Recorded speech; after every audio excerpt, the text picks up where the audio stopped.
Hello, నేను journalist Srinivas. ఈరోజు తెలంగాణ వార్తాపత్రికల్లో వచ్చిన వార్తల్ని విశ్లేషించేద్దాం. దిశ పేపర్లో వచ్చిన వార్తలు ముందుగా చూద్దాం. ఎన్డీఏ అతుకుల బొంత, లోక్సభ ఎన్నికల్లో 400 సీట్లు వస్తాయంటున్న బీజేపీకి పొత్తులు ఎందుకు? రాష్ట్రంలో కేడీకి పట్టిన గతే ఢిల్లీలో మోడీకి సైతం. దోచుకుందాం దాచుకుందాం ధోరణితో మేడిగడ్డ నిర్మాణం, సభకు రాని సన్నాసులు నల్గొండలో ఉపన్యాసాలు. ఇప్పటివరకు భర్తీ చేసిన ఉద్యోగాల్లో 43% మహిళలకే ఇచ్చాం. కేసీఆర్ అసెంబ్లీకి వస్తే లెక్కలతో సహా వివరిస్తాం. మా ప్రభుత్వాన్ని పడగొట్టే ఆలోచన వస్తే ఫామ్ హౌస్ గోడలు కూలిపోతాయి. మేడ్చల్ ప్రజా దీవెన సభలో సీఎం రేవంత్ రెడ్డి నిన్న ప్రజా దీవెన సభ మేడ్చల్లో పెట్టారు. కొన్ని అభివృద్ధి కార్యక్రమాల ప్రారంభోత్సవాలలో, ఫ్లైఓవర్స్ ప్రారంభోత్సవాల తర్వాత ఒక మీటింగు లో మాట్లాడుతూ ఎన్డీఏ అతుకుల బొంత, లోక్సభ ఎన్నికల్లో 400 సీట్ల వరకు వస్తాయి అని బీజేపీ పదే పదే చెప్తున్నప్పుడు ఈ పొత్తులు, ఈ అతుకుల బొంతలు ఎందుకు? మీకు నిజంగానే గెలిచే సత్తా ఉండి 400 సీట్లు వచ్చే అవకాశం ఉంటే, ప్రజల నుంచి ఆ మేరకు ఆదరణ ఉంటే అందరితో పొత్తులు పెట్టుకునే కార్యక్రమం ఎందుకు చేస్తారని ఎన్డీఏని కారణం చేస్తూ మాట్లాడారు. లోక్సభ ఎన్నికల్లో 400 సీట్లు వస్తాయంటున్న బీజేపీ పొత్తులు ఎందుకు అని కూడా వారు చెప్పారు. ఇంకోటి, రాష్ట్రంలో కేడీకి పట్టిన గతే ఢిల్లీలో మోడీకి సైతం పట్టింది. అంటే కేడీ అంటే రాష్ట్రంలో కేడీ అంటే కేసీఆర్కి పట్టిన గతే అక్కడ మోడీకి కూడా పట్టింది. ఓడిస్తాం, ఓడగొడతాం అని చెప్పి కాంగ్రెస్ పార్టీగా వారు మాట్లాడిన పరిస్థితి. దోచుకుందాం దాచుకుందాం ధోరణితో మేడిగడ్డ నిర్మాణం, సభకు రాని సన్నాసులు నల్గొండలో ఉపన్యాసం. నల్గొండ చలో నల్గొండ ప్రోగ్రాం తీసుకున్నారు. గత నెలలో KCR and BRS party Krishna జలాల్లో తెలంగాణకు అన్యాయం జరుగుతుంది, కృష్ణా జలాలని కేంద్రానికి తాకట్టు పెట్టిండు ముఖ్యమంత్రి రేవంత్ రెడ్డి, కాంగ్రెస్ పార్టీ అని చెప్పి వాళ్ళు నిరసన కార్యక్రమం చలో నల్గొండ అని పెట్టారు. దాన్ని కూడా ప్రస్తావిస్తూ సభకు రాని సన్యాసులు నల్గొండలో ఉపన్యాసాలు చేశారని చెప్తున్నారు. ఇంకోటి, కేసీఆర్ అసెంబ్లీకి వస్తే లెక్కలతో సహా వివరిస్తాం ప్రతి అంశంలో కూడా అని చెప్పి కూడా ఆయన చెప్పిన పరిస్థితి. మా ప్రభుత్వాన్ని పడగొట్టే ఆలోచన వస్తే, మళ్ళా గతంలో కూడా ఒకసారి అన్నాడు, మా ప్రభుత్వాన్ని పడగొడతామని ఆలోచన చేస్తే పేగులు తీసి మెడలో వేసుకొని ఊరేగుతా అని చెప్పి మళ్ళీ నిన్న కూడా ఎందుకు మరి ఇది ముఖ్యమంత్రి గారు పదే పదే అంటున్నారో అర్థం కావట్లేదు.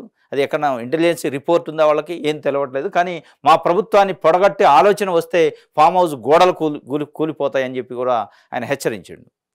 మరి ఎందుకు అంటాడు ఏంది అనేది పదే పదే అర్థం కావట్లేదు. ఇది ఒక వార్తగా. మెట్రోను అడ్డుకుంటే నగర బహిష్కరణే అని సీఎం రేవంత్ రెడ్డి అన్నాడట. ఎల్బీ నగర్లో బైరామలగూడ ఫ్లైఓవర్, ఉప్పల్లో మురుగునీటి శుద్ధి కేంద్రం ప్రారంభం, ఎలివేటెడ్ డబుల్ డెక్కర్ కారిడార్ నిర్మాణానికి శంకుస్థాపన. ఎన్డీఏ అతుకులు అని చెప్పి ఆయన మెట్రోను అడ్డుకుంటే నగర బహిష్కరణ చేస్తాం. మెట్రో ఇప్పుడు ఓల్డ్ సిటీలో ఒక 5.5 కిలోమీటర్ల మేరకు ఎంజీబీఎస్ నుంచి ఫలక్నామ వరకు 5.5 కిలోమీటర్లకి మెట్రోకి మొన్న శంకుస్థాపన చేశారు. అక్కడ నుంచి మళ్ళీ శంషాబాద్కి కూడా ప్లాన్ ఉంది. దీన్ని ఎవరైనా అడ్డుకోవడానికి ప్రయత్నం చేస్తే, ఈ అభివృద్ధి కార్యక్రమాలని మెట్రోని అడ్డుకోవడానికి ప్రయత్నం చేస్తే నగర బహిష్కరణ చేస్తాం అని చెప్పి వారు చాలా ఘాటుగా అన్నారు. ఎందుకంటే మరి ఏమైనా అడ్డుకునే అవకాశాలు ఉన్నాయా, అది ఏమైనా వాతావరణం కనపడుతుందో తెలియదు. ఎల్బీ నగర్లో బైరామలగూడ ఫ్లైఓవర్ను కూడా నిన్న ప్రారంభించారు. ఉప్పల్లో మురుగునీటి శుద్ధి కేంద్రం అంటే ప్యూరిఫైడ్ సెంటర్ను కూడా ప్రారంభించారు. ఎలివేటెడ్ డబుల్ డెక్కర్ కారిడార్ నిర్మాణానికి కూడా శంకుస్థాపన చేశారు. దాంట్లో మాట్లాడుతూ ఆయన మాట్లాడారు ఈ మాటలన్నీ. ఇంకోటి వార్త చదువుదాం. ఎన్డీఏ అతుకుల బొంత అని సీఎం రేవంత్ రెడ్డి బీజేపీపై తీవ్ర స్థాయిలో విమర్శలు చేశారు. మేడ్చల్లో శనివారం నిర్వహించిన ప్రజా దీవెన సభలో మాట్లాడిన ఆయన లోక్సభ ఎన్నికల్లో 400 సీట్లు వస్తాయంటున్న బీజేపీకి పొత్తులు ఎందుకని ప్రశ్నించారు. రాష్ట్రంలో కేడీని బండకేసి కొట్టినట్టే ఢిల్లీలోని మోడీని సైతం బండకేసి కొట్టేందుకు ప్రజలు సిద్ధంగా ఉన్నారని తెలిపారు. మరోవైపు కేసీఆర్ పైన ఫైర్ అయ్యారు. అసెంబ్లీకి రాకుండా ఫామ్ హౌస్లో పడుకున్నాడని, నల్గొండలో మాత్రం ఉపన్యాసాలు ఇచ్చాడని విమర్శించారు. కాంగ్రెస్ ప్రభుత్వాన్ని పడగొట్టే మొనగాడు లేడని, ఆ ఆలోచన వస్తే ఫామ్ హౌస్ గోడలు కూలిపోతాయని వార్నింగ్ ఇచ్చారు. ఇది ఫామ్ హౌస్ గోడలు అంటే అది కేసీఆర్ కానీ బీఆర్ఎస్ ప్రయత్నం చేస్తుందా ఏంది మరి అర్థం కావట్లా. అంటే ప్రభుత్వాన్ని పడగొట్టడానికి ఫామ్ హౌస్ అంటే కేసీఆర్ గుర్తుకొస్తారు జనరల్గా తెలంగాణలో. మిగతా వాళ్ళు అందరికీ ఉన్నప్పటికీ ఫామ్ హౌస్ అనే ఒక బ్రాండ్ని కేసీఆర్కి జనరల్గా ప్రజలు ఆపాదించుకుంటారు. ఫామ్ హౌస్ గోడలు కూలుతాయి, ప్రభుత్వాన్ని కూల్స్తా అనే ఒక ఆలోచన వస్తేనే ఫామ్ హౌస్ గోడలు కూడుతాయి అని కూడా చెప్పిండు. అంటే కేసీఆర్ని ఇండైరెక్ట్గా హెచ్చరించినట్లు. ఇంకోటి, ఎల్లుండి క్యాబినెట్ భేటీ ఉందట. అంటే 12th రోజు క్యాబినెట్ భేటీలో ప్రధానంగా ఇప్పుడు ఏదైతే కోడ్ అమల్లోకి వచ్చే అవకాశం ఉంది కాబట్టి వాళ్ళు ఇచ్చిన 6 గ్యారెంటీలకు సంబంధించి చర్చ జరిగే అవకాశం ఉంది. ఇంకోటి, 2 ఎమ్మెల్సీలకు సంబంధించి హైకోర్టులో మన జడ్జిమెంట్ వచ్చింది. హైకోర్టు జడ్జిమెంట్లో కుర్రా సత్యనారాయణ, దాసో శ్రవణ్ కుమార్కు సంబంధించి ఫైల్ని రిజెక్ట్ చేసిన దానిపైన గవర్నర్ దానిపైన వాళ్ళు కోర్టుకు పోతే కోర్టు మళ్ళొకసారి క్యాబినెట్ నుంచి బ్రీఫ్ తీసుకోండి, క్యాబినెట్ నుంచి రిపోర్ట్ తీసుకోండి అని చెప్పి గవర్నర్ని ఆదేశించారు. గవర్నర్ మళ్ళా పంపిస్తే ఇప్పుడు మళ్ళీ క్యాబినెట్ పంపించే అవకాశం ఉంది. ఈ 2 పేర్లు కోదండరామ్ అండ్ అమీర్ అలీ ఖాన్ గతంలో పంపారు. వాళ్ళ ప్రమాణ స్వీకారాన్ని కుర్రా సత్యనారాయణ, దాసోజు శ్రవణ్ కుమార్ కోర్టు ద్వారా ఆపారు. మా కేసు పెండింగ్లో ఉంది కాబట్టి వాళ్ళు ప్రమాణ స్వీకారం చేయొద్దని. ఇప్పుడు ప్రధానంగా ఆ ఫైల్ ఒకటి గవర్నర్కి పంపే అవకాశం ఉంది. 2 ఎమ్మెల్సీ పదవులను నామినేట్ చేస్తూ ఇద్దరిని, కోదండరామ్ని, అమీర్ అలీ ఖాన్ని. ఇంకోటి 6 గ్యారంటీలకు సంబంధించి కూడా ₹2,500 మహిళలకు ఇచ్చే కార్యక్రమం, ఇంకా కొన్ని కార్యక్రమాలని చర్చించి వాటిని అమలు చేయడానికి ముందుకు పోయే పరిస్థితి ఉంది. ఇది ఒక వార్తగా ఇచ్చారు. ఇంకోటి, కేంద్రంలో కాంగ్రెస్ నో ఛాన్స్, ఆ పార్టీ అధికారంలోకి వచ్చే అవకాశమే లేదు. ఇండియా కూటమి అతుకులు బొంత, రాష్ట్రంలో అధికారంలో ఉన్న పార్టీ ఓటేయడం అవివేకం. ఆత్మీయ సమ్మేళనంలో ఈటెల రాజేందర్. కేంద్రంలో కాంగ్రెస్కు నో ఛాన్స్ అట, ఆ పార్టీ అధికారంలోకి వచ్చే ఛాన్సే లేదు అని చెప్పి ఈటెల రాజేందర్ మల్కాజ్గిరి బీజేపీ పార్లమెంట్ అభ్యర్థి మాట్లాడుతున్నారు. ఇండియా కూటమి అతుకులు బొంత, ఇక్కడ ఎన్డీఏ కూటమి అతుకులు బొంత అని ముఖ్యమంత్రి రేవంత్ రెడ్డి అంటే, ఇక్కడ బీజేపీ నాయకులు ఇండియా కూటమి అతుకులు బొంత, దానికి ఓటేస్తే ప్రయోజనం ఉండదు, అదేవిధంగా రాష్ట్రంలో అధికారంలో ఉన్న పార్టీకి కూడా ఓటేసినా ప్రయోజనం ఉండదు, బీజేపీకి ఓటేయండి అని చెప్పి వారు మాట్లాడిన దానికి సంబంధించి వార్త ఇచ్చారు. కేంద్రంలో కాంగ్రెస్ అధికారంలోకి వచ్చే అవకాశమే లేదని బీజేపీ మల్కాజ్గిరి ఎంపీ అభ్యర్థి ఈటెల రాజేందర్ అన్నారు. ఇండియా కూటమి అతుకుల బొంత అని, పార్టీలను కూడగట్టుకుని అధికారంలోకి రావాలని కాంగ్రెస్ ప్రయత్నం చేస్తున్నదని దుయ్యబట్టారు. అల్వాల్లో శనివారం నిర్వహించిన ఆత్మీయ సమ్మేళనంలో మాట్లాడిన ఆయన కాంగ్రెస్పై విమర్శలు గుప్పించారు. ఇది ఒక వార్తగా ఇచ్చారు. ఇంకోటి, కేంద్ర ఎన్నికల కమిషనర్ అరుణ్ గోయల్ రాజీనామా, కేంద్ర హోంశాఖతో సమావేశమైన మరుసటి రోజే నిర్ణయం. ఇది నిన్న పెద్ద ఎత్తున సోషల్ మీడియాలో చర్చ జరిగింది. ఎందుకంటే ఇంకొక 4-5 రోజుల్లోనే ఎన్నికల షెడ్యూల్ రాబోతుంది. ఎన్నికల షెడ్యూల్ వచ్చే టైంలో కేంద్ర ఎన్నికల కమిషనర్ రాజీనామా చేయటం అనేది, దీని వెనక ఏం జరిగింది అనేది కూడా పెద్ద ఎత్తున చర్చ జరిగింది. హోంశాఖ అధికారులతోనూ హోంశాఖతోనే మీటింగ్ అయిన తర్వాత బయటకు వచ్చి రిజైన్ చేశారట. మరి ఏం జరిగింది అనేది తెలవాల్సి ఉంది. పెద్ద ఎత్తున అయితే చర్చ జరుగుతుంది. దీనిపైన అనేక అనుమానాలు ఉన్నాయి. ప్రతిపక్ష పార్టీలు అయితే డైరెక్ట్గా మోడీ ప్రభుత్వం పైన అనుమానం వ్యక్తం చేస్తున్నారు. ఎందుకు రిజైన్ చేసిన దాంట్లో ప్రభుత్వం యొక్క ఒత్తిడి ఉంది, బీజేపీ పార్టీ యొక్క ఒత్తిడి ఉంది అనేది కూడా ప్రతిపక్ష పార్టీలు పోరు చేస్తున్నారు. ఎందుకంటే కొత్త కమిషనర్ని ఎన్నుకునే దాంట్లో వాళ్ళకు అనుకూలమైన వ్యక్తిని ఎన్నుకోవడం కోసం ఇతనితో రిజైన్ చేశారా అనేది కూడా ఒక చర్చ బయట జరుగుతుంది. ఇది ఒక వార్తగా ఇచ్చారు. ఇంకోటి, నమస్తే తెలంగాణపై చర్యలు తీసుకోండి, పోలీసులకు కాంగ్రెస్ వర్కింగ్ ప్రెసిడెంట్ మహేష్ కుమార్ గౌడ్. బేగన్పేట ఎయిర్పోర్ట్లో చంద్రబాబుతో రేవంత్ రెడ్డి రహస్యంగా సమావేశమైనట్టు తప్పుడు కథనాలు ప్రచురించిన నమస్తే తెలంగాణతో పాటు ఆయా మీడియా సంస్థలపై చర్యలు తీసుకోవాలని కాంగ్రెస్ నేత మహేష్ కుమార్ గౌడ్ పోలీసులకు ఫిర్యాదు చేశారు. నిన్న నమస్తే తెలంగాణ బ్యానర్ ఐటమ్గా గురువుతో శిశువు రహస్య భేటీ అని బేగంపేట విమానాశ్రయంలో 2 గంటల పాటు ఇద్దరు చర్చించారు. 3 గంటల 30 నిమిషాల నుంచి 5 గంటల 30 నిమిషాలు అంటే 2 గంటల సేపు ఏకాంతంగా చర్చించారు. రహస్య భేటీ జరిగింది. దానికి సంబంధించిన ఫోటోలు బయటికి రాకుండా జాగ్రత్త తీసుకున్నారు. తెలంగాణ హక్కుల్ని, తెలంగాణ ఆత్మగౌరవాన్ని చంద్రబాబు నాయుడికి తాకట్టు పెట్టే కార్యక్రమాన్ని రేవంత్ రెడ్డి చేస్తుండే ఆయన గురువుతో సమావేశమైండు. ఆయన బీజేపీతో పొత్తుకుపోతుంటే ఈయన కాంగ్రెస్ ముఖ్యమంత్రిగా ఉండి ఆయనతో సమావేశమైండు. బీజేపీ నాయకుడు మోదీని, ప్రధానమంత్రి మోదీని మొన్న పెద్దన్న అని ఈయన పొగిడిండు ముఖ్యమంత్రి అని ఇట్లా వార్త రాశారు నిన్న. దానిపైన అవన్నీ అసత్య ప్రచారాలు, అబద్ధపు వార్తలు, కావాలని బదనాం చేసే కార్యక్రమం చేస్తున్నారు కాబట్టి అని కాంగ్రెస్ పార్టీ సీనియర్ నాయకుడు పిసిసి వర్కింగ్ ప్రెసిడెంట్ అదేవిధంగా ఎమ్మెల్సీ మహేష్ కుమార్ గౌడ్ నిన్న కంప్లైంట్ ఇచ్చారు. నమస్తే తెలంగాణ పత్రిక పైన, అదేవిధంగా టీవీ ఛానల్ పైన ఏదైతే ప్రచురించారో మిగతా మీడియా సంస్థలపైన కూడా చర్యలు తీసుకోవాలి, ఇది ముఖ్యమంత్రి పైన అసత్య ప్రచారం చేస్తానని చెప్పి కంప్లైంట్ ఇచ్చిన దాన్ని కూడా ఒక వార్తగా ఇచ్చారు. ఇంకోటి, ఆర్టీసీ ఉద్యోగులకు 21% ఫిట్మెంట్ ఈ ఏడాది జూన్ 1 నుంచి అమల్లోకి 53,000 మంది సిబ్బందికి ప్రయోజనం, మంత్రి పొన్నం ప్రభాకర్ వెల్లడి. ఆర్టీసీ ఉద్యోగులకు 21% ఫిట్మెంట్ ఇవ్వాలని రాష్ట్ర ప్రభుత్వం నిర్ణయించింది. ఈ ఏడాది జూన్ 1 నుంచి డెసిషన్ అమల్లోకి రానుంది. ఈ నిర్ణయం వల్ల సంస్థలోని సుమారు 53,000 మంది కార్మికులకు లబ్ధి చేకూరనుంది. బస్ భవన్లో శనివారం నిర్వహించిన మీడియా సమావేశంలో మాట్లాడిన పొన్నం ప్రభాకర్ ఈ విషయాన్ని వెల్లడించారు. ఆర్టీసీ ఉద్యోగులను ప్రభుత్వ ఉద్యోగులుగా కన్వర్ట్ చేశారు కేసీఆర్ గతంలోనే. వాళ్ళకి 21% ఫిట్మెంట్ ఇస్తూ ప్రభుత్వం నిర్ణయం తీసుకుంది. రవాణా శాఖ మంత్రి పొన్నం ప్రభాకర్ నిన్న బస్ భవన్లో మీడియా సమావేశంలో చెప్పారు. ఈ ఏడాది జూన్ 1 నుంచి ఈ యొక్క నిర్ణయం అమల్లోకి వస్తుందట. దీనివల్ల 53,000 మంది సిబ్బందికి బెనిఫిట్ అయ్యే అవకాశం ఉందని కూడా ఒక వార్తని దిశ పేపరు పబ్లిష్ చేసింది. నెక్స్ట్ ఈనాడు పేపర్ చూద్దాం. అభివృద్ధిని అడ్డుకుంటే నగర బహిష్కరణ, మెట్రో విస్తరణ ఆపాలనుకునే వారికి శిక్ష తప్పదు, సీఎం రేవంత్ రెడ్డి హెచ్చరిక. హైదరాబాద్లో పలు అభివృద్ధి పనులకు ప్రారంభోత్సవాలు. 400 సీట్లు గెలిచే వారికి పొత్తులెందుకు? రానున్న లోక్సభ ఎన్నికల్లో 400 సీట్లు గెలుస్తామని చెబుతున్న ప్రధాని మోదీ పొత్తులు ఎందుకు పెట్టుకుంటున్నారు? ఏపీలో చంద్రబాబు నాయుడు, ఒడిశాలో నవీన్ పట్నాయక్, కర్ణాటకలో దేవేగౌడ, బీహార్లో నితీష్లతో ఇలా ప్రతి రాష్ట్రంలోనూ మోదీ పొత్తులు పెట్టుకుంటున్నారు. అక్రమ కేసులు పెట్టించి వారితోనే కలుస్తున్నారు. గత 10 ఏళ్లలో భరాస అభివృద్ధిని గాలికొదిలేసింది. మేము సంపూర్ణ మెజార్టీతో అధికారంలోకి వచ్చాం, మన ప్రభుత్వాన్ని పడగొట్టేవారు ఉన్నారా అని చెప్పి ఆయన కొన్ని హాట్ కామెంట్ చేశారు. రానున్న లోక్సభ ఎన్నికల్లో 400 సీట్లు గెలుస్తామని మోదీ పదే పదే చెప్తుండు.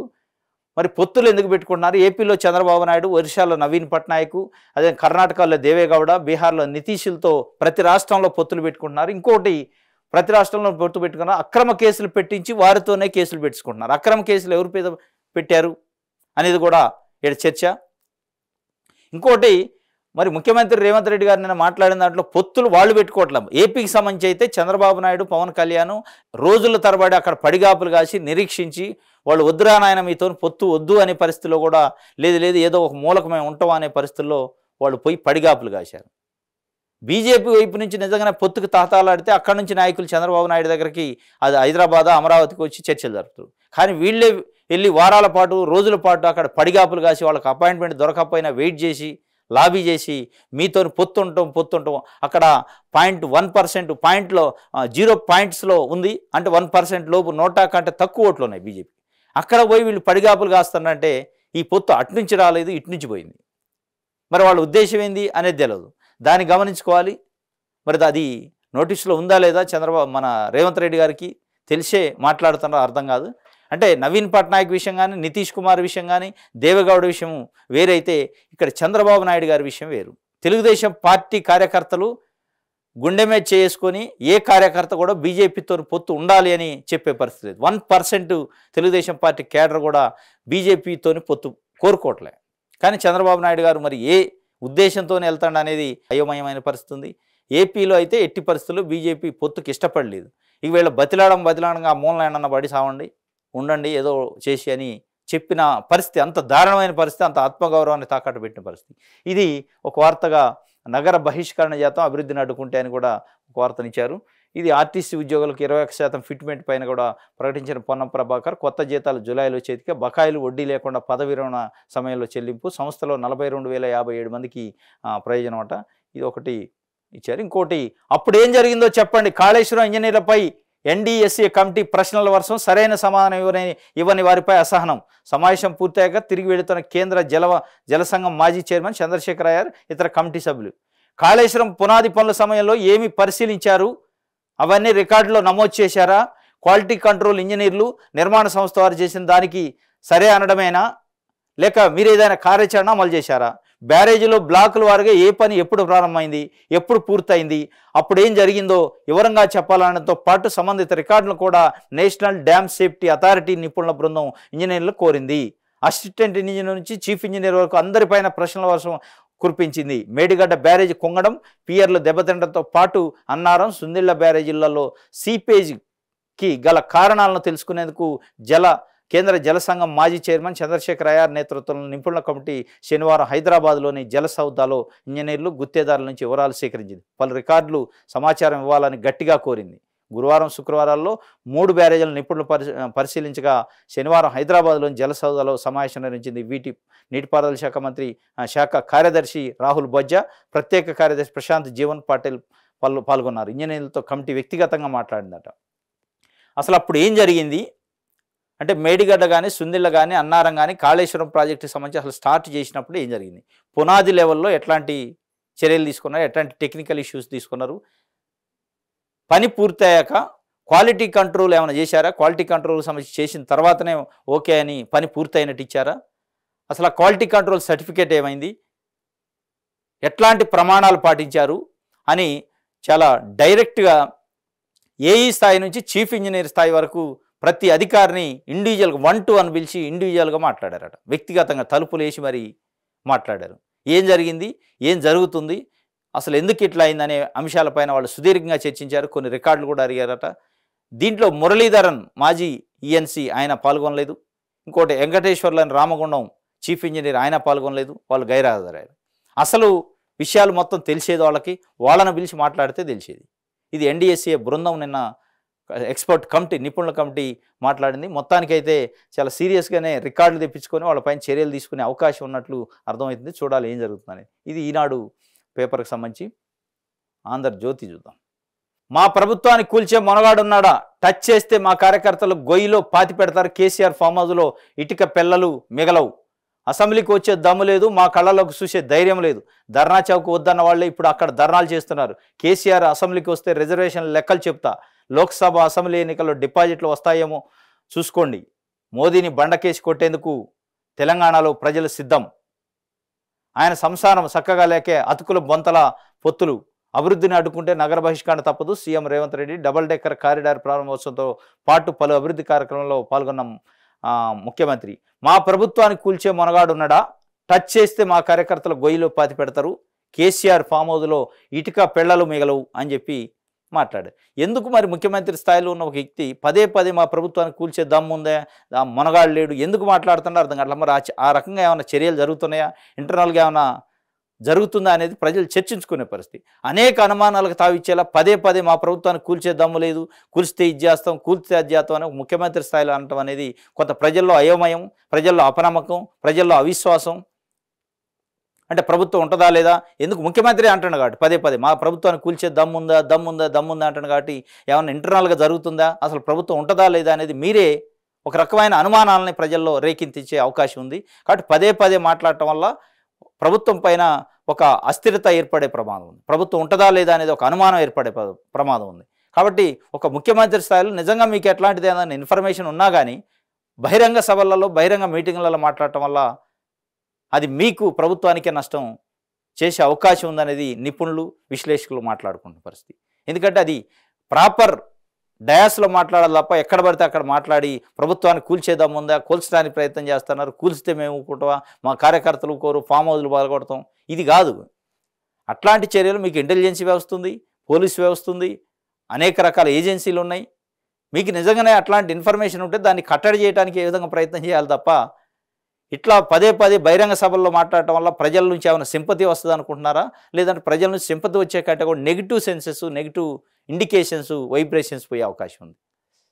మరి ఎందుకు మాట్లాడుతున్నారో అర్థం కావట్లేదు. ఇది ఒక వార్త. ఆ విద్యుత్ కేంద్రాలు కాళేశ్వరం లాంటి భద్రాద్రి, యాదాద్రి థర్మల్ కేంద్రాల్లో ఉత్పత్తి అయ్యే విద్యుత్తుతో ప్రజలపై భారం, వీటిని వాడుకోవాలా వదిలేయాలా అనే దానిపై త్వరలో చర్చించిన నిర్ణయం. బీఆర్ఎస్ తాత్కాలిక పార్టీ మాత్రమే. దశాబ్దాల పాటు పాలించిన పార్టీ కాంగ్రెస్. 40.33 లక్షల మందికి జీరో బిల్లులు, వ్యవసాయ మోటార్లకు మీటర్లు పెట్టం, కొండలు గుట్టలకు రైతు బంధు ఇవ్వం, పంటలు పండించే రైతులకే ఇస్తాం, వేతనాల చెల్లింపులు అంగన్వాడీలు, ఆశా వర్కర్లు, ఏఎన్ఎంలకు ప్రాధాన్యం, ఉప ముఖ్యమంత్రి బట్టి విక్రమార్క వెల్లడి చేసిండు. అంటే ఇప్పుడు ఎట్లయితే మేడిగడ్డ, అన్నారం, సుందిళ్ళ, కాళేశ్వరానికి సంబంధించి అనేక రకాల లోటుపాట్లు, కుంగుబాట్లు, లీకేజీలు ఉన్నాయో అట్లనే దాన్ని అసలు ఉంచాలా, కాళేశ్వరం లేదా అనేది ఒక ప్రశ్న ఎన్డీఎస్ఏ బృందం పరిశీలిస్తుంది. అట్లనే సేమ్ ఆ విద్యుత్ కేంద్రాలు కూడా, అంటే యాదాద్రి, భద్రాద్రి థర్మల్ విద్యుత్ కేంద్రాలకు సంబంధించి కూడా ఉత్పత్తి అయ్యే విద్యుత్తు ఆ కేంద్రాలపైన కూడా అట్లే ఉండే అవకాశం ఉంది. అసలు వాటిని వాడుకోవాలా, ఉంచాలా లేదా అనే విషయాన్ని కూడా చర్చించి నిర్ణయం తీసుకుంటాం. అంటే మరి దీన్ని కూడా చాప చుట్టి కింద పెడతారా అయింది, దీంట్లో కూడా లోటుపాట్లు ఉన్నాయా అనేది. ఎందుకంటే ప్రజల సొమ్ముతోని 10 సంవత్సరాలు పాలించిన బీఆర్ఎస్ పార్టీ అనేక రకాలుగా ఇట్లా నిర్మాణాలు చేసింది, దాంట్లో లోటుపాట్లు ఉన్నాయి. అంటే అల్టిమేట్గా ప్రజలు నష్టపోయే అవకాశం ఉంది, ప్రజల సమస్య సంపద నష్టపోయే అవకాశం ఉంది. మరి అసలు ఏం జరుగుతుందో అర్థం కాని పరిస్థితి.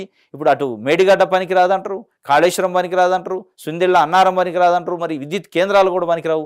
అసలు ఏది పనికి రానప్పుడు అసలు ఏం చేశారు, వాళ్ళపైన ఏం చర్యలు తీసుకుంటున్నారు?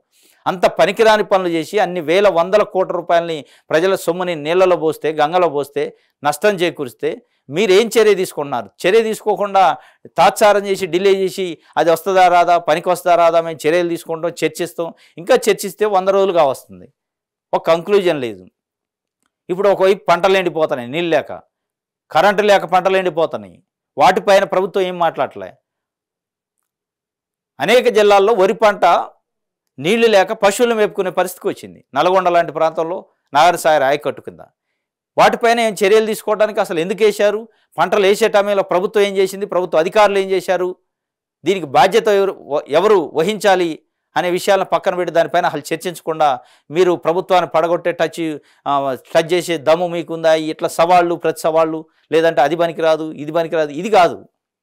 పనికి రాకపోతే దానిపైన ఏం చర్యలు తీసుకుంటున్నారు, దానిపైన తీసుకోవాల్సిన చర్యలేంది, ఆ నష్టానికి కారణం ఎవరు, అధికారుల, రాజకీయ నాయకుల, మంత్రుల అనేది బయట పెట్టాలి. వాళ్ళ చర్యలు తీసుకోవాలి, వాళ్ళ నుంచి రికవరీ చేసే ప్రయత్నం చేయాలి తప్ప మేము చర్చిస్తాం, మాట్లాడతాం, ఈ చర్చలో మాట్లాడటంతోనే ఇదంతా టైం వేస్ట్ అయ్యే పరిస్థితుంది.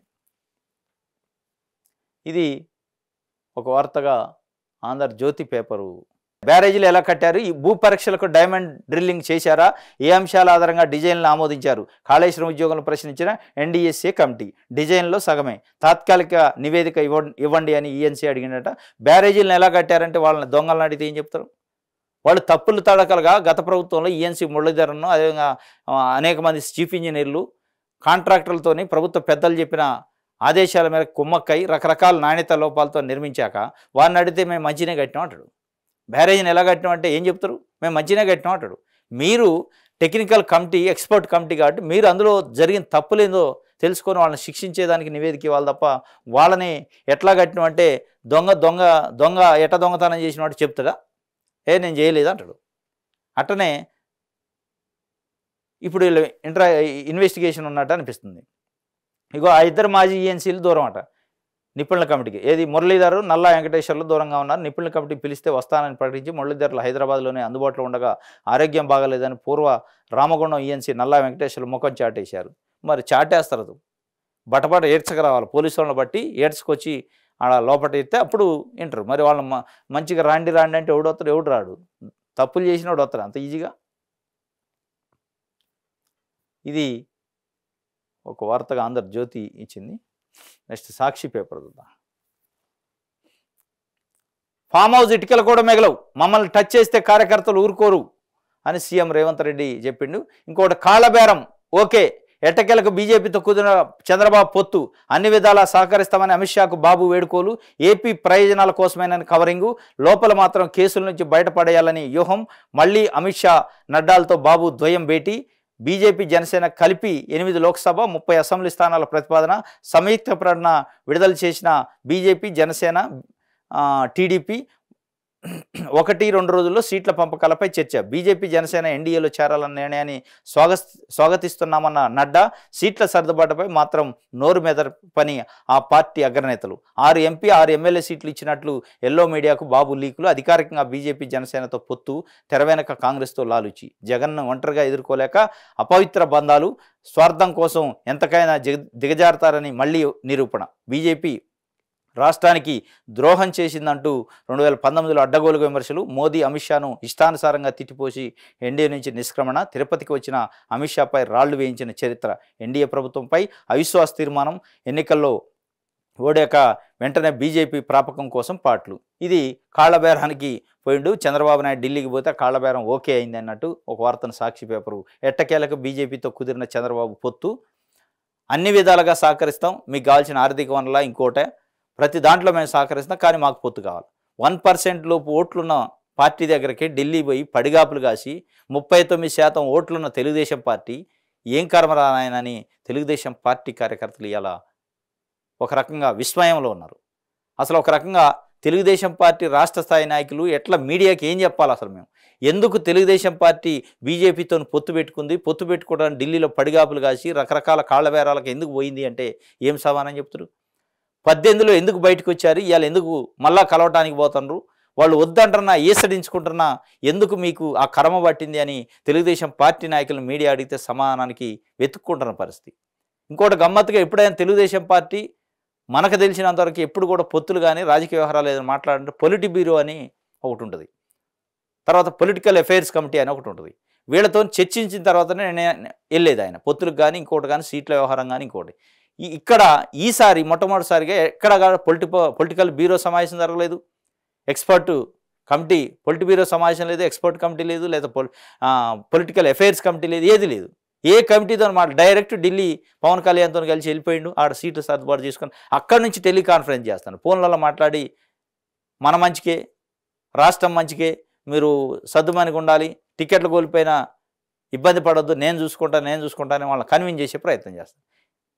విచిత్రమైన పరిస్థితి తెలుగుదేశం పార్టీలో. ఎప్పుడు కూడా పొలిటి బ్యూరో సమావేశం జరిగింది, పొలిటికల్ అఫైర్స్ కమిటీ సమావేశం జరిగింది. వాళ్ళ నిర్ణయం మేరకే, వాళ్ళ తీర్మానం మేరకే పొత్తు పెట్టుకోవాలా వద్దా అనేది డిసైడ్ అయ్యారు. కానీ ఏకఛత్రాధిపత్యంగా వన్ మ్యాన్ షోగా ఆయన యొక్క స్వార్థం కోసం, ఆయన యొక్క ప్రాపకం కోసం, ఆయన సొంత లాభం కోసం దానికి మళ్ళీ రాష్ట్ర ప్రయోజనాలని ఒక కలరింగ్ ఇచ్చి ఒక ట్యాగ్ లైన్ పెట్టింది అనేది తెలుగుదేశం పార్టీ వాళ్ళు చర్చించుకుంటున్నారట. మనకున్న సమాజం తెలుగుదేశం పార్టీ నాయకులే మరి చంద్రబాబు నాయుడు ఎందుకు పొత్తు పెట్టుకుంటుండో మాకైతే ఇన్ఫర్మేషన్ లేదు, దీనివల్ల నష్టమే జరిగింది కానీ లాభం జరగదని వాళ్ళు చర్చించుకునే పరిస్థితి. వాళ్ళు విస్మయంలో ఉన్నారు, వాళ్ళు షాక్లో ఉన్నారు. ఒక విధంగా మాతో చిన్న ఇన్ఫర్మేషన్ కూడా లేకుండా పోయి పొత్తు పెట్టుకుంటుండు, దీని పరిణామాలు ఇటుపోతాయని వాళ్ళు ఆందోళనలో ఉన్నారు. కానీ ఆయన వ్యక్తిగత ఎజెండా అయింది, ఆయన కేసుల నుంచి బయటపడాలి, ఆయన అక్రమాస్తుల నుంచి బయటపడాలి, లేకపోతే పార్టీ ముఖ్యమంత్రి ఘాటం ఒక ప్రధాన ఎజెండా. ఒకళ్ళు కాకపోయినా కానీ వాళ్ళతో ఉంటే సేఫ్ జోన్లో ఉంటా అనేది ఒక ఆశలో ఉన్నాడు. దానికోసమే పొత్తు పెట్టుకున్నా అనేది ఈవెన్ టీడీపీ కార్యకర్తలు కూడా చర్చించుకునే పరిస్థితికి వచ్చింది. ఇది కాళ్ళబేరం ఓకే అని ఒక వార్త ఇచ్చారు. ఇది సాక్షి పేపర్కి సంబంధించి. వెలుగు చూద్దాం. దేశం గొంతెండుతున్నది, 15 రాష్ట్రాల్లో డెడ్ స్టోరేజ్ రిజర్వాయర్లు, 10 ఏళ్ల కనిష్టానికి వాటర్ లెవెల్స్. సౌత్ ఇండియాలో పరిస్థితి మరీ దారుణం. కర్ణాటకలో నీటి సంక్షోభం, 12 రిజర్వాయర్లలో పడిపోయిన నీటి నిల్వలు, ఎండిపోతున్న కావేరీ నది, అడుగంటుతున్న భూగర్భ జలాలు, బెంగళూరులో తీవ్ర నీటి ఎద్దడి, సగానికి పైగా ఎండిపోయిన బోరు బావులు, వర్షాభావ పరిస్థితులే కారణమంటున్న అధికారులు. గొంతెండుతుందట, దేశం గొంతెండుతుందట. 15 రాష్ట్రాల్లో డెడ్ స్టోరేజ్ రిజర్వాయర్లు ఉన్నాయి. మరి బెంగళూరులో చాలా తీవ్రంగా 3-4 రోజుల నుంచి మీడియాలో వస్తుంది. అక్కడ చాలా ఇబ్బందులు ఉన్నాయట, తాగటానికి నీళ్ళు కూడా దొరకని పరిస్థితిలో ఉందని చెప్పి కర్ణాటకలో నీటి సంక్షోభం కూడా వచ్చిందని. 12 రిజర్వాయర్లలో అసలు డెడ్ స్టోరేజ్, పడిపోయిన నీటి నిల్వలు, ఎండిపోతున్న కావేరీ నది, అడుగంటుతున్న భూగర్భ జలాలని ఒక వార్తను వేసింది. మహారాష్ట్రలో 65% డౌన్ అట. మహారాష్ట్రలో కూడా పరిస్థితి దారుణంగా ఉంది. ఇప్పుడు తెలంగాణలో కూడా పంటలు ఎండిపోతున్నాయి. ఇంకా వాళ్ళకంటే కొంత మెరుగున్నాం, మనం తాగటానికి నీళ్ళు అని ఉన్నాయి కానీ వాళ్ళకి తాగటానికి నీళ్ళు కూడా లేని పరిస్థితిలో ఉండట. మహారాష్ట్ర పరిస్థితి దారుణంగా ఉంది. 2994 డ్యాముల్లోని నీళ్లు స్టోరేజు 2022 డిసెంబర్తో పోలిస్తే 86% నుంచి 65%కి పడిపోయింది. నాగపూరు, అమరావతి, ఔరంగాబాదు, నాసిక్, పూణే, కొంకణ రీజియన్లలో నీటి వనరులు 84% నుంచి 36%కి పడిపోయే నీటి కొరతను అధిగమించేందుకు గుజరాత్ వాటర్ సప్లై గ్రిడ్ ఏర్పాటు చేయాలని నిర్ణయించింది. 3200 కిలోమీటర్ల మేర బల్క్ పైప్ లైన్తో కూడిన గ్రిడ్ కోసం 20,000 కోట్లు ఖర్చు పెట్టినన్నారు. ఈ గ్రిడ్ సాయంతో 14,926 గ్రామాలను, 241 నగరాలను నర్మదా నదితో కనెక్ట్ చేయాలన్నారు. ఈ గ్రిడ్ కింద 4.36 కోట్ల మంది ప్రజలు రోజుకు 320 కోట్ల లీటర్ల నీళ్లను పొందుతారు. మహారాష్ట్ర పరిస్థితి కూడా అతి దారుణంగా ఉంది. 20,000 కోట్లతోని ఒక గ్రిడ్ ఏర్పాటు చేస్తారట, పైప్ లైన్తో కూడిన గ్రిడ్. ఆ గ్రిడ్ ఏర్పాటు చేసి గుజరాత్ నుంచి వాటర్ని తెచ్చుకునే ప్రయత్నం చేస్తున్నారు. మొత్తానికి నీటి సమస్య అంటే వర్షాభావం వల్ల ఈ ఇయర్ దేశవ్యాప్తంగా కూడా దాదాపు 15 రాష్ట్రాలలో చాలా దారుణమైన పరిస్థితుల్లో పంటలకు సాగునీరు కాదు, ముందు తాగటానికి నీళ్లు కూడా లేని పరిస్థితి. చాలా దారుణమైన పరిస్థితుల్లోనే మరి తెలంగాణ ప్రభుత్వం కూడా దీనికి ముందు జాగ్రత్తగా అసలు ఎట్లాంటి చర్యలు తీసుకోవాలి, ప్రత్యామ్నాయ ఏర్పాట్లు ఏదైనా చేస్తే తప్ప. ఎందుకంటే వచ్చే సమ్మరు ఒక 3 నెలల పాటు చాలా ఎండలు గట్టిగా ఉంటాయి. దానికి తాగునీటి సమస్య ప్రధానంగా లేకుండా చేయడానికి గ్రామాల్లో కానీ హైదరాబాద్ లాంటి నగరాల్లో కానీ చూడాల్సిన బాధ్యత ప్రభుత్వం పైన ఉంది. ఇది ఒక వార్తగా ఇచ్చారు. ఆర్టీసీ ఉద్యోగులకు 21% ఫిట్మెంటు, ఒక్కో ఉద్యోగి జీతం 8,000 నుంచి 11,000కు పెరుగుతుంది. మంత్రి పొన్నంపరావు గారు పెంచిన ఫిట్మెంట్ వల్ల సంస్థపై ఏడాదికి 418 కోట్ల భారం, 53,071 మంది ఉద్యోగులకు లబ్ధి. జూన్ 1 నుంచి అమలు. ప్రభుత్వంలో ఆర్టీసీ విలీనం అంశాన్ని పరిశీలిస్తున్నట్టు వెల్లడి. ఇది ఒక వార్తగా ఈ ఫిట్మెంట్కి సంబంధించి 21% ఆర్టీసీ ఉద్యోగులకు ఫిట్మెంట్ అట. 11,000 వరకు జీతం, 9,000 నుంచి 8,000 నుంచి 11,000కు, అంటే దాదాపు 3,000 జీతం పెరిగిద్దట. 53,000 మందికి ఉద్యోగులకు లబ్ధి చేకూరుద్ది. 418 కోట్ల భారం ఏడాదికి దీనివల్ల ప్రభుత్వం పైన, ఆర్టీసీ పైన పడుతుంది. అదేవిధంగా ఆర్టీసీని ప్రభుత్వంలో విలీనం సంబంధించి గత ప్రభుత్వం తీసుకున్న నిర్ణయం పైన అంశాన్ని పరిశీలిస్తున్నాం అని చెప్పి కూడా ఒక వార్తని వెలుగు పేపర్ వేసింది. ఎమ్మెల్యేలను కొనాలని చూస్తే సామాజిక బహిష్కరణే, ప్రభుత్వాన్ని పడగొట్టేందుకు ప్రయత్నిస్తే ప్రజలే పాతరేస్తారు. కేసీఆర్కు సీఎం రేవంత్ రెడ్డి హెచ్చరిక. 1,00,000 కోట్లు పెట్టి కట్టిన కాళేశ్వరం 3 ఏళ్లకే ఎట్లా కూలే, కేసీఆర్ ఫామ్ హౌజులు కట్టుకున్న ఇల్లు అట్లా ఎందుకు కూలలే, బండారం బయటపడుతుందన్న భయంతోనే మేడిగడ్డకు రిపేర్లు చేయాలంటుండు. ధర్నా చౌక్ ఎత్తేసిన వాళ్ళే ఇప్పుడు అక్కడ ధర్నాలు చేస్తున్నారు. వచ్చే ఎన్నికల్లో మోదీని కూడా ప్రజలు బండకేసి కొడతారు. ఎన్డీఏ అతుకుల బొంతగా మారిందని విమర్శ. హైదరాబాద్లో పలు అభివృద్ధి పనులకు శంకుస్థాపన అని చెప్పి సీఎం రేవంత్ రెడ్డికి సంబంధించి ఒక మీటింగ్లో మాట్లాడిన మాటలను ఇచ్చారు. ఇంకోటి, గృహజ్యోతి అర్హతలు ఉన్నోళ్ళు కరెంటు బిల్లు కట్టొద్దు. గృహజ్యోతికి సంబంధించి కరెంటు బిల్లు ఉచిత 200 యూనిట్ల లోపు వినియోగం చేసే వినియోగదారులకి గృహజ్యోతి కింద పూర్తి ఉచితంగా 0 బిల్లు ఇస్తున్నారు. ఆ అర్హత ఉన్నోళ్ళు కరెంటు బిల్లు కట్టొద్దు అని ఉప ముఖ్యమంత్రి డిప్యూటీ సీఎం బట్టి విక్రమార్క నిన్న ఒక ప్రెస్ మీట్లో చెప్పారు. ప్రజాపాలన ఆఫీసర్లను కలిసి 0 బిల్లు పొందొచ్చు. డిప్యూటీ సీఎం బట్టి స్కీమ్పై తప్పుడు ప్రచారం నమ్మొద్దని సూచనలు. వ్యవసాయ మోటార్లకు మీటర్లు పెట్టం, కరెంటు ఛార్జీలు పెంచం, గత ప్రభుత్వం కంటే ఎక్కువ విద్యుత్ ఇస్తున్నాం, 16,500 మెగావాట్ల పీక్ డిమాండ్ వచ్చిన సరఫరాకు రెడీ, త్వరలో 5 ఎకరాల లోపు వాళ్లకు రైతు భరోసా సాయం, ఈ నెల 12 నుంచి మహిళలకు వడ్డీ లేని రుణాలు అందజేస్తామని చెప్పి ఒక వార్తని ఇచ్చారు. గృహజ్యోతి పథకానికి అన్ని అర్హతలు ఉండి అప్లై చేసుకున్న వాళ్ళు కరెంటు బిల్లు వచ్చినా కట్టాల్సిన అవసరం లేదని డిప్యూటీ సీఎం బట్టి విక్రమార్క స్పష్టం చేశారు. ఇప్పటికే అర్హులకు 0 బిల్లులు ఫ్రీ ఇస్తున్నామని, ఎవరైనా అర్హులకు అందకపోతే ఆందోళన చెందాల్సిన అవసరం లేదని సూచించారు. శనివారం సెక్రటరియట్లో మీడియాతో మాట్లాడుతూ డిప్యూటీ సీఎం మాట్లాడారు అని చెప్పి. గృహజ్యోతికి సంబంధించి ఇప్పటికే 0 బిల్లు అయితే ఇస్తున్నారు. కానీ ఎవరైనా అప్లై చేసుకున్నా కూడా 0 బిల్లు రాకుండా కరెంటు బిల్లు జనరేట్ అయితే వాళ్ళు పే చేయాల్సిన అవసరం లేదు. దానికి సంబంధిత ఈ ప్రజాపాలన ఆఫీసర్లు, గ్రామ పంచాయతీ అయితే గ్రామ పంచాయతీకి సంబంధించి మండల హెడ్ క్వార్టర్లో మండలం ఎంపీడీఓనా ఎంఆర్ఓనా, లేకపోతే మున్సిపల్ డిపార్ట్మెంట్లో అయితే మున్సిపాలిటీలో అయితే మున్సిపల్ అధికారులను కలిసి మీ యొక్క సమస్య చెప్తే వాళ్ళు 0 బిల్లు జనరేట్ చేసిస్తారు అని చెప్పి డిప్యూటీ సీఎం మల్లు బట్టి విక్రమార్క చెప్పారు. కానీ ఇక్కడ పెద్ద ఎత్తున కన్ఫ్యూజన్ ఏంటంటే, హైదరాబాద్ లాంటి నగరాలు పట్టణాలలో జిల్లా హెడ్ క్వార్టర్లలో రెంటెడ్గా ఉండే వినియోగదారులు ఉన్నారు. రెంట్కి ఉండే వినియోగదారులకు సంబంధించి కరెంటు బిల్లు పెద్ద సమస్య. వాళ్ళకి అసలు గృహజ్యోతి వర్తిస్తుందా లేదా, వర్తిస్తే ఏ విధంగా వర్తిస్తుంది, వాళ్ళ రేషన్ కార్డుతోనే ఇంటి ఓనర్ రేషన్ కార్డుతోనే అనేది కూడా స్పష్టత లేదు. ఆ స్పష్టత ప్రభుత్వం నుంచి రావాల్సిన అవసరం ఉంది. ఆ స్పష్టత కోసం అనేక లక్షల మంది హైదరాబాద్ లాంటి నగరాలలో నివసిస్తున్న వాళ్ళు ఎదురు చూస్తున్నారు. వాళ్ళకి ఆల్రెడీ నిన్న మొన్న బిల్లులు జనరేట్ అయినాయని పెద్ద ఎత్తున గగ్గోలు పెడుతున్నారు. 0 బిల్లు అని ప్రభుత్వం చెబుతుంది, మాకు బిల్లు వచ్చింది అని చెప్పి. అట్లాంటి వాళ్ళ సమస్యని మీరు అడ్రస్ చేయండి. అట్లాంటి వాళ్ళ సమస్య గురించి ముందు స్పష్టత ఇవ్వండి ప్రభుత్వం వైపు నుంచి. వాళ్ళు ఏం చేయాలా?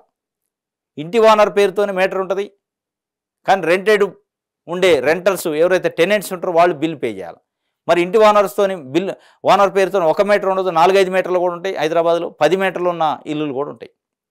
వాళ్ళకి ఎట్లా ఇస్తారు? దేని క్రైటీరియా తీసుకుంటారు? అసలు వాళ్ళకి వర్తిస్తుందా లేదా అనే విషయాన్ని ప్రభుత్వం స్పష్టంగా చెప్పాల్సిన అవసరం ఉంది. వర్తించకపోతే వర్తించే విధంగా చేస్తేనే మీ ప్రభుత్వానికి మంచిది. ఎందుకంటే ఊర్లలో ఉన్న వాళ్ళకి ఇచ్చి ఇంటి ఓనర్లకి ఇస్తే అసలు టెనెంట్స్ ఎవరైతే ఉన్నారో వాళ్ళకి ఇవ్వకపోవడం వల్ల ప్రభుత్వం వైపు నుంచి ఏం లబ్ధి పొందుతున్నట్టు పేదవాళ్ళు అనేది. ఎందుకంటే ఇల్లు లేని వ్యక్తులే కిరాయికుంటారు, వాళ్ళకి నువ్వు ఇస్తేనే కదా వాళ్ళు ఆసరా పొందేది. అట్లాంటిది లేకుండా వాళ్ళకి లేదు ఓన్లీ ఓనర్కే ఇస్తామంటే దానివల్ల కూడా ప్రయోజనం ఉండదు. కాబట్టి దానిపైన ప్రభుత్వం స్పష్టత ఇవ్వాలి. వాళ్ళను కూడా ఈ స్కీమ్లోకి తీసుకొచ్చే విధంగా చేయాలి. ఎందుకంటే టెనెంట్స్ని, అది పట్టణాలు కాదు, నగరాలు కాదు, ఎక్కడున్నా మున్సిపాలిటీలలో కాదు, ఎక్కడున్నా సరే వాళ్ళని టెనెంట్స్ని కూడా ఈ స్కీమ్ పరిధిలోకి తీసుకొచ్చే వ్యవహారం చేస్తే తప్ప ఈ స్కీమ్ వల్ల లబ్ధి ఉండదు. ఇది వెలుగు పేపర్ సంబంధించి. 6 గ్యారెంటీల అమలుకు సహకరించండి. సీఎం రేవంత్ బైరాములగూడ 2వ లెవెల్ ఫ్లైఓవర్ ప్రారంభం. 6 గ్యారెంటీల అమలుకు సహకరించండి అని చెప్పి మరి ఎవరిని అడుగుతుండో. 6 గ్యారెంటీల మాట నిలబెట్టుకోవడానికి ప్రజలు సహకరించాలని ముఖ్యమంత్రి రేవంత్ రెడ్డి అన్నారు. 194 కోట్ల వ్యయంతో చేపట్టిన బైరాములగూడ 2వ లెవెల్ ఫ్లైఓవర్ను శనివారం ఆయన ప్రారంభించారు. ముఖ్యమంత్రి మాట్లాడుతూ 6 హామీల్లో ఒక్కొక్కటే అమలు చేస్తున్నామని చెప్పారు. మహిళలకు ఆర్టీసీ బస్సులో ఉచిత ప్రయాణం, 500 గ్యాస్ సిలిండర్, 200 యూనిట్ల వరకు ఉచిత విద్యుత్ పథకాలను అమలు చేసినట్టు చెప్పారు. ఇందిరా మహిళల పథకానికి ఈ నెల 11 భద్రాచలంలో ప్రారంభించినట్టు తెలిపారు. అన్ని రంగాల్లో తెలంగాణ అభివృద్ధి చేయడానికి 2050 ప్రణాళికతో ముందుకు వెళుతున్నట్లు ప్రజలకు అప్పీల్ చేశారు. 6 గ్యారెంటీలకు సహకరించండి, ఒక్కొక్కటి అమలు చేస్తున్నాం. దాదాపు ఆర్టీసీలో ఉచిత ప్రయాణము, 500కే గ్యాస్ సిలిండరు, ఉచిత కరెంటు, అదేవిధంగా రేపు ఇందిరమ్మ ఇళ్ళని రేపు ప్రారంభిస్తాం 11వ తారీఖు భద్రాచలంలో. ఇట్లా ఒక్కొక్కటి అమలు చేస్తున్నాం, సహకరించండి అని చెప్పి కూడా వారు చెప్పిన పరిస్థితి.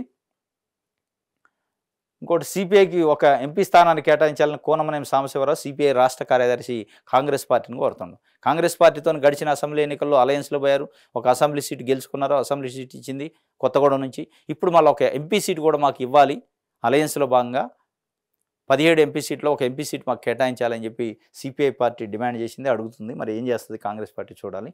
ఇది ఒక వార్తగా విషయాలు ఆంధ్రపత్రికకు సంబంధించి. ఇది ఈరోజు తెలంగాణ వార్తాపత్రికలో వచ్చిన వార్తలకు సంబంధించిన విశ్లేషణ. రేపు తాజా వార్తలతో మళ్ళీ కలుసుకుందాం. Thank you.